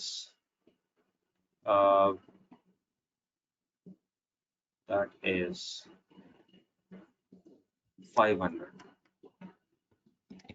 मैं एक दफा कैलकुलेटर पे चेक कर लूं। 2 times 25 times 20,000 divided by 4 square root 500। अच्छा, अब सवाल ये नहीं था कि ईयूक्यू बताएं, सवाल ये था कि टोटल एनुअल कॉस्ट बताएं। तो टोटल एनुअल कॉस्ट कैसे निकलती है? टोटल एनुअल कॉस्ट में 3 चीजें होती हैं, एक परचेज कॉस्ट, दूसरा ऑर्डरिंग कॉस्ट, तीसरा कैरिंग कॉस्ट या होल्डिंग कॉस्ट। तो सालाना कितने यूनिट्स आपने परचेज करने हैं? 20,000। क्या प्राइस है? 25। तो 20,000 को अगर मैं 25 से मल्टीप्लाई कर दूं, that will give me the annual cost 8 lakh. Ordering cost के लिए मुझे क्या करना है? Number of orders. Number of orders का फॉर्मूला क्या होता है? Annual requirement divided by order quantity. 20,000 मंगवाने हैं, 500 करके मंगवाने हैं, और एक ऑर्डर की कॉस्ट क्या है? 25। तो मैंने जब ये फॉर्मूला लगाया तो मेरे पास ऑर्डरिंग कॉस्ट आ गई। कैरिंग कॉस्ट कैसे निकलती है? हम Q को 2 पे डिवाइड करते हैं और पर यूनिट कैरिंग कॉस्ट से मल्टीप्लाई कर देते हैं। ये कितनी आ गई? 1,000। तो 8,02,000 जो है वो एनुअल होल्डिंग कॉस्ट है इस केस में।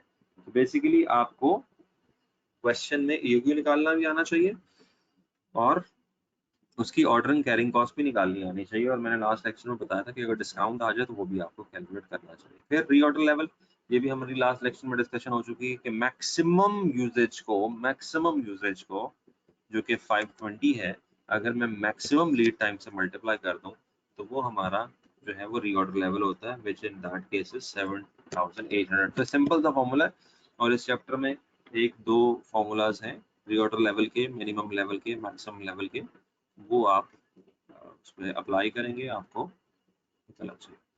अच्छा, फिर एक कॉन्सेप्ट होता है इकोनॉमिक बैच क्वांटिटी।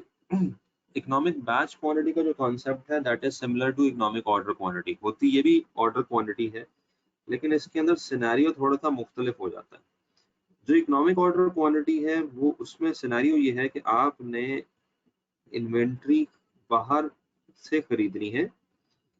बाहर से खरीदने का मतलब है कि आपने इन्वेंट्री सप्लायर से खरीदनी है और उसे स्टॉक में रखना है। तो जब आपने इन्वेंट्री सप्लायर से खरीदनी है और उसे स्टॉक में रखना है, तो सवाल होता है कि कितना खरीदें, कितनी ऑर्डर क्वांटिटी होनी चाहिए। सप्लायर से जो आपने ऑर्डर करना है वो कितना बड़ा होना चाहिए।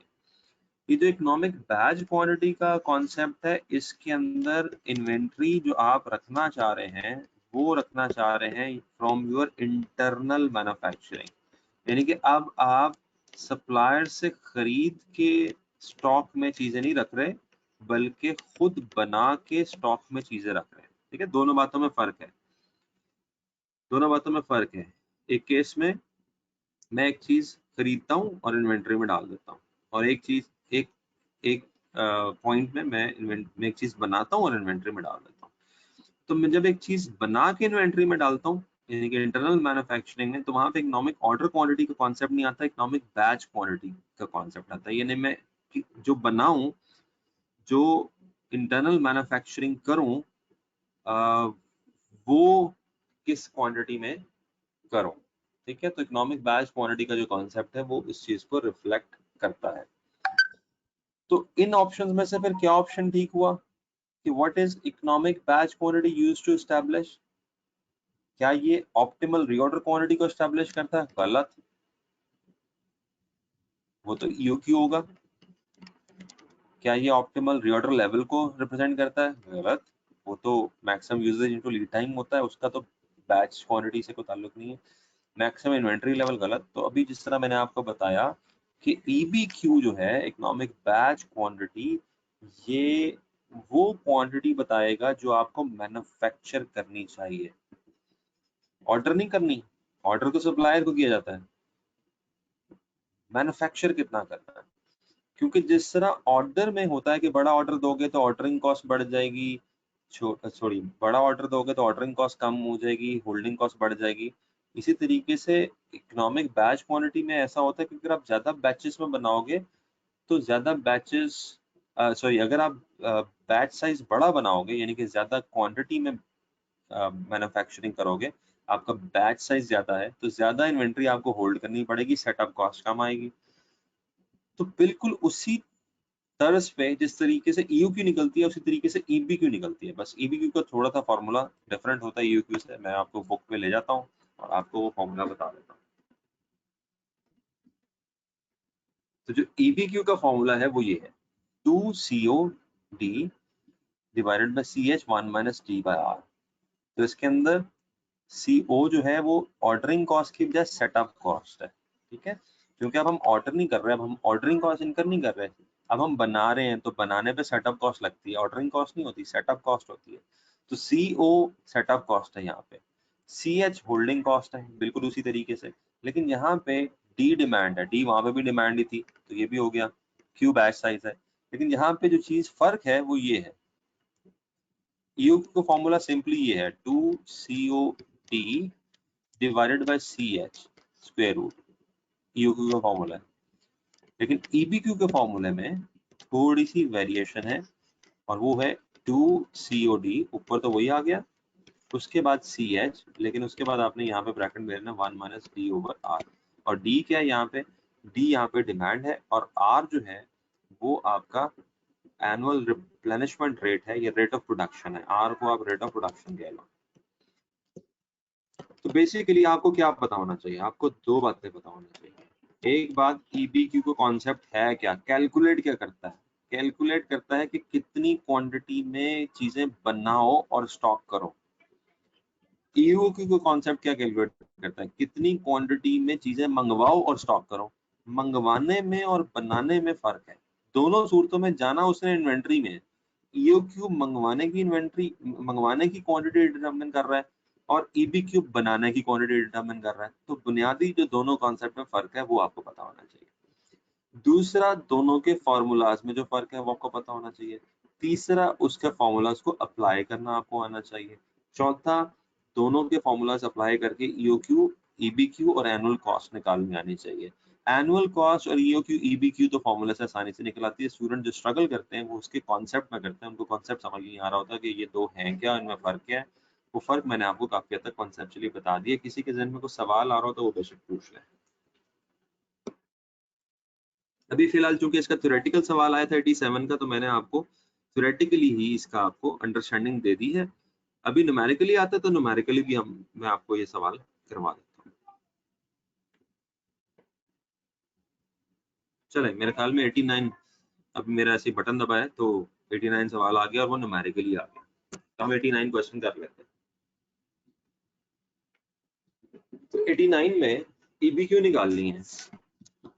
ईबीक्यू के लिए 2 लेंगे, सेटअप कॉस्ट लेंगे, सेटअप कॉस्ट यहाँ पे दी हुई है 1500।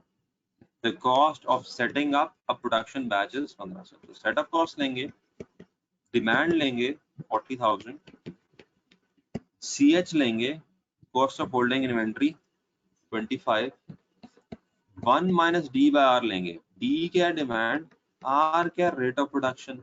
अब यहाँ पे हमें रेट ऑफ प्रोडक्शन चाहिए और वो क्या है, 1 लाख यूनिट्स खुद दिया हुआ है, तो 1 लाख पे तकसीम कर दो और स्क्वायर रूट ले लो। तो अगर आपको फॉर्मूला के कंपोनेंट्स का पता है, आप करके आप आंसर निकाल लेते हैं 2828। तो ये हमारा आंसर आ गया EBQ का 2828। So numerically, if you know the formula and you can put the components into the formula, you can very easily get the answer. अब इसमें लोग क्या पूछ सकते थे आपको, अच्छा भाई होल्डिंग कॉस्ट सालाना बता दो, सालाना सेटअप कॉस्ट बता दो, व्हाटएवर जो भी वो आपसे पूछते हैं वो आप, लेकिन नॉर्मली EBQ क्वेश्चन में EBQ ही पूछा जाता है या फिर EBQ का कॉन्सेप्ट पूछा जाता है। ठीक है, अच्छा उसके बाद ना ये एक अच्छी एक्सरसाइज है, मैं इस वक्त ये नहीं करवा रहा, लेकिन ये आप जरूर कीजिएगा इस एक्सरसाइज को कि FIFO इनमें से कौन सी स्टेटमेंट FIFO को डिस्क्राइब करती है, कौन सी LIFO को डिस्क्राइब करती है, और किस में प्रॉफिट हायर होता है, किस में लोअर होता है, किस में इन्वेंट्री हायर होती है, किस में लोअर होती है। तो आपने टिक करके बताना है कि ये स्टेटमेंट FIFO की है, LIFO की है या FO की है। तो this is a good exercise, I recommend कि ये एक्सरसाइज आप खुद करें और इन जुमलों का आपको पता होना चाहिए। उसके बाद EOQ से ही रिलेटेड क्वेश्चन है यहाँ पे कि एनुअल होल्डिंग कॉस्ट बता दो। मैंने बताया था एनुअल होल्डिंग कॉस्ट कैसे निकलती है, Q/2 को CH से मल्टीप्लाई कर देते हैं, तो और अगर बफर इन्वेंट्री है तो ऐड कर देते हैं। तो यहाँ पे Q 2000 है, बाय 2 करेंगे तो 1000 हो जाएगा, बफर 500 है, दोनों मिलाया तो 1500 हो गया। 1 यूनिट की कॉस्ट 2 है होल्ड करने की, मल्टीप्लाई किया 2 से, 3000 जवाब आ गया। सो बेसिकली अगेन उसकी सारी एप्लीकेशंस है एंड अब यहाँ पे cost of placing an order है, एक ऑर्डर की कॉस्ट आप निकाल सकते हैं, फार्मूले से निकाल सकते हैं। तो मेरे ख्याल में हमारी अच्छी एक कवरेज आज के इस सेशन में हो गई, और मैं अब BPP से थोड़ा सा स्विच करता हूँ, सॉरी यहाँ से कैप्टन से थोड़ा सा स्विच करता हूँ मैं। एक मिनट, ये कितने सवाल है?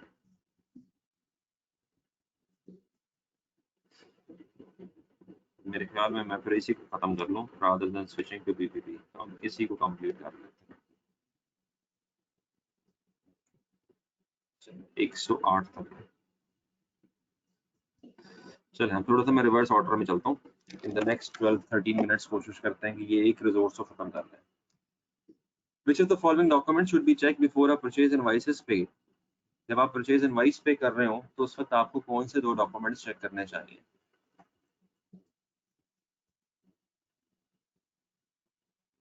तो इसका आंसर है डी, आपको परचेज ऑर्डर चेक करना चाहिए, भाई मंगवाया क्या था, और आपको गुड रिसीव नोट चेक करना चाहिए, आपको रिसीव क्या हुआ। ठीक है, तो पेमेंट करने से पहले यू नीड टू चेक कि उन्हीं गुड्स की पेमेंट कर रहे हैं जो मंगवाए हैं और वही गुड्स आपको रिसीव हुए हैं। तसल्ली करने के बाद आप पेमेंट कर सकते हैं। The following documents are used in accounting for raw material. Good receive note होता है, material return note होता है, requisition note होता है, delivery note होता है। Which of the document may be used to record raw material sent back to stores? अगर आपने स्टोर को मटेरियल वापस भेजा है तो कौन से डॉक्यूमेंट्स होंगे? एक तो रिटर्न नोट होगा, 2, और दूसरा आपको क्या करना पड़ेगा इसके लिए, मेरे ख्याल में दूसरा है भी नहीं। सिंपली अगर आपने रॉ मटेरियल रिटर्न किया है तो इसको आपको रिटर्न नोट में ही रिकॉर्ड करना पड़ेगा।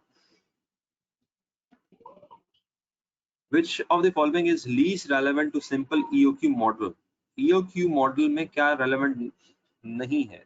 ऑर्डरिंग कॉस्ट रेलेवेंट है, होल्डिंग कॉस्ट रेलेवेंट है, एनुअल डिमांड रेलेवेंट है, सेफ्टी इन्वेंट्री रेलेवेंट नहीं है। तो बेसिकली इसका जो सही जवाब है वो जवाब ही ए है। सो आंसर इज ए, लेकिन मैंने करते हुए आपको बता दिया कि किस तरीके से मैं कर रहा था।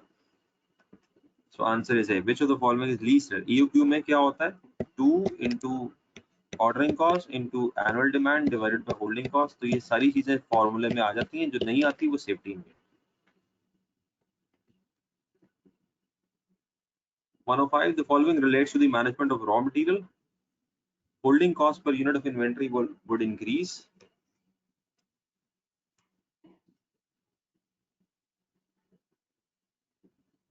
So हमें इन स्टेटमेंट्स को देखना है और इस स्टेटमेंट को जरा किसी रिलेशनशिप में देखना है, क्योंकि ये स्टेटमेंट जरा मीनिंगलेस ही है। उसके बाद ये वाली स्टेटमेंट आपको थोड़ा सा क्लियर करेगी। Which of the above would result from the introduction of buffer inventory. अगर आप बफर इन्वेंट्री या सेफ्टी इन्वेंट्री इंट्रोड्यूस कराते हैं, यानी कि आप एक्स्ट्रा स्टॉक रखते हैं, तो क्या होगा? तो एक्स्ट्रा स्टॉक रखने से होल्डिंग कॉस्ट जो है वो इन्वेंट्री की इंक्रीज हो जाएगी। ये बात तो समझ आती है। सो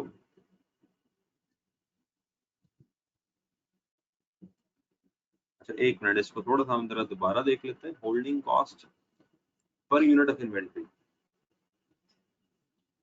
would increase. The economic order quantity would decrease, average inventory levels would increase, and total ordering cost will decrease. चलें, आपको पहले एक मौका देते हैं. What do you think is the correct option?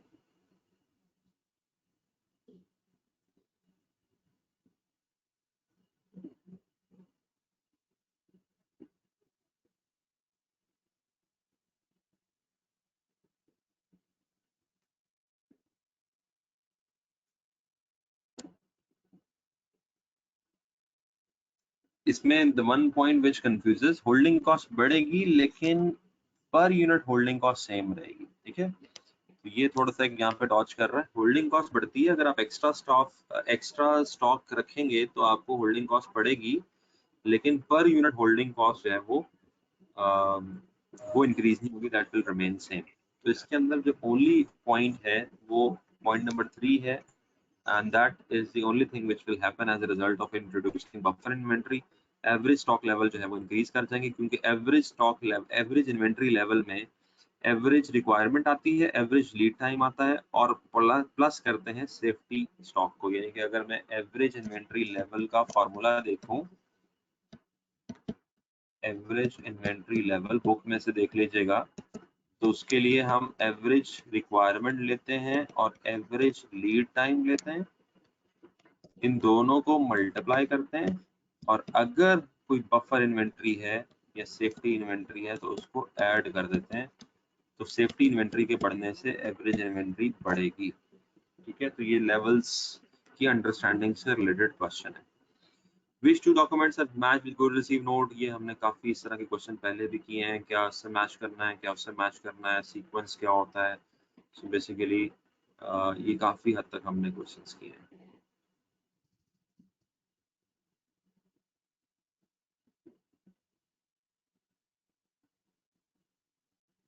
Question number 98.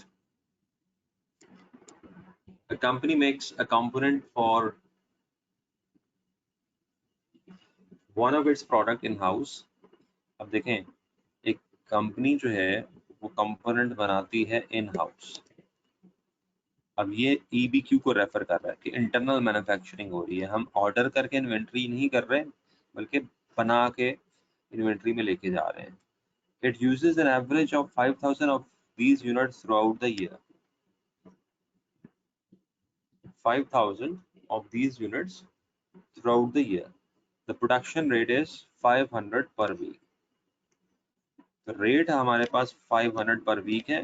Remember, जब हमने रेट लेना होता है तो साल का लेते हैं। साल के 50 हफ्ते हैं, यहाँ पे लिखा हुआ 50 हफ्ते साल के फैक्ट्री ओपन रहती है। तो जब हम रेट लेंगे तो पूरे साल का लेंगे पर ईयर, वो हम 25,000 लेंगे।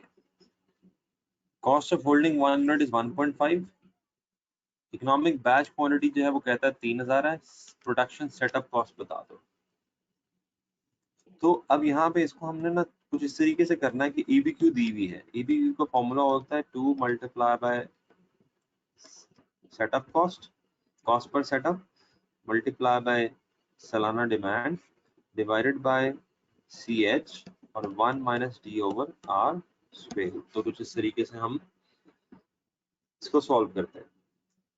तो EBQ यहाँ पे दी हुई है 2000, उसके बाद सेटअप कॉस्ट भी दी हुई है, नहीं सेटअप कॉस्ट नहीं दी हुई, तो सेटअप कॉस्ट हमने निकालनी है। बेसिकली यहाँ पे आपने CO निकालना है। डिमांड दी हुई है and that is 5,000, और फिर उसके बाद CH दिया हुआ है दैट इज 1.5 और 1 माइनस D बाय R दिया हुआ है विच इज 5000 बाय 25,000। तो अब आपने क्या करना है, आपने इसको सॉल्व करना है और उसके लिए आप क्या करोगे, आप दोनों साइड्स का स्क्वायर कर दोगे।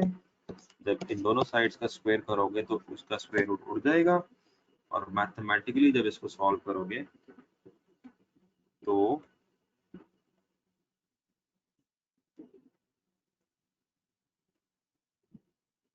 जी, जब मैथमेटिकली आप इसको सॉल्व करोगे तो हमारे पास CO की वैल्यू आ जाएगी and that is 480।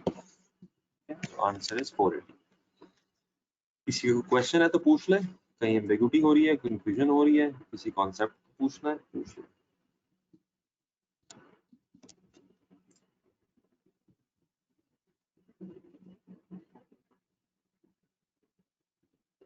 टेक्स्ट करके पूछना है टेक्स्ट करके पूछ लें, बोल के पूछना है बोल के पूछ लें।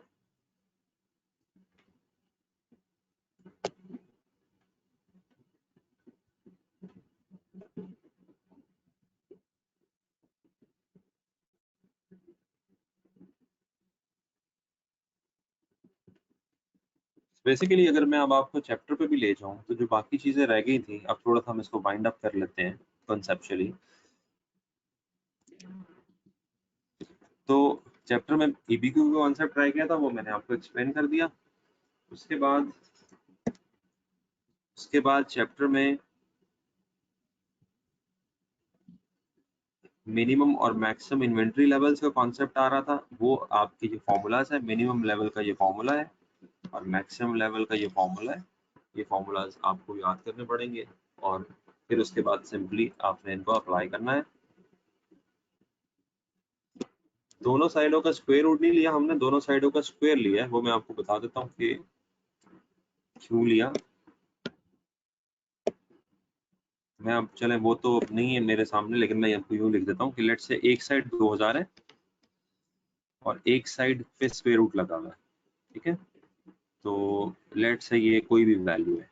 अब मैंने इसको अगर सॉल्व करना है तो मुझे स्क्वायर रूट को खत्म करना है। तो स्क्वायर रूट खत्म होगा, स्क्वायर करना है इससे, ये स्क्वायर इससे कैंसिल हो जाएगा और ये दोनों साइड पे मुझे ऑपरेशन परफॉर्म करना पड़ेगा। तो उधर जो मैंने किया वो स्क्वायर रूट को खत्म करने के लिए किया और इधर जो किया वो उसके इक्वेट करने के लिए किया। तो ये एक स्टैंडर्ड प्रोसीजर होता है कि जो कुछ भी आपने करना है दोनों साइड्स पे करना है। तो स्क्वायर रूट को खत्म करने के लिए स्क्वायर किया और फिर उसको दूसरी साइड पे किया। I hope you understand.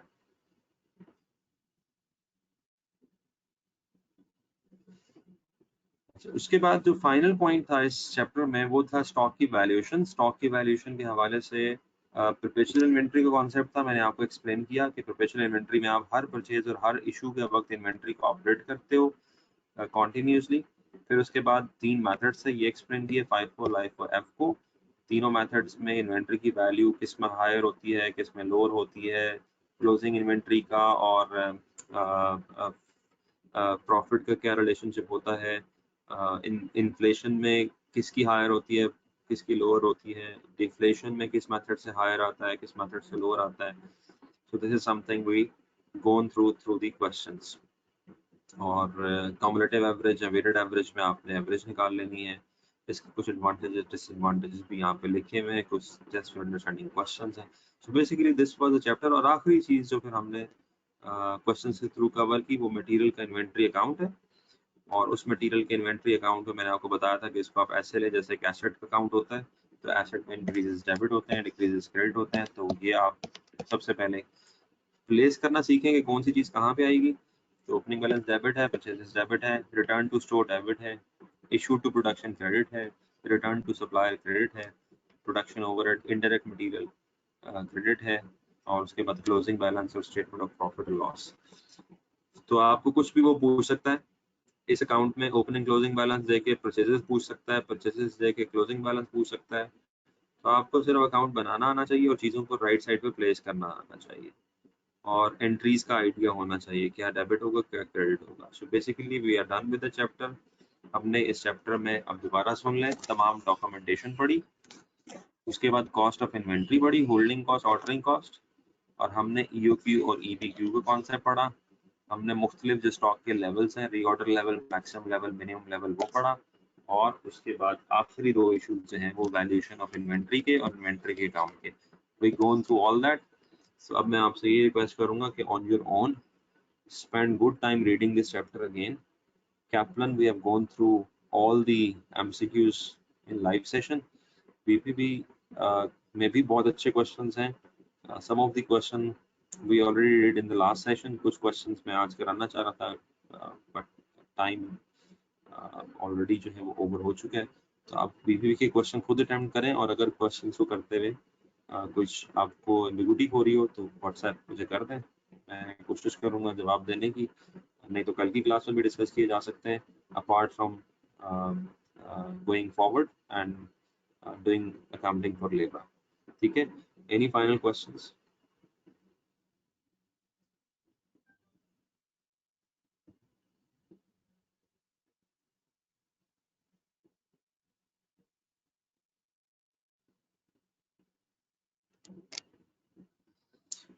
Okay, so the session was recorded, so hopefully इसकी recording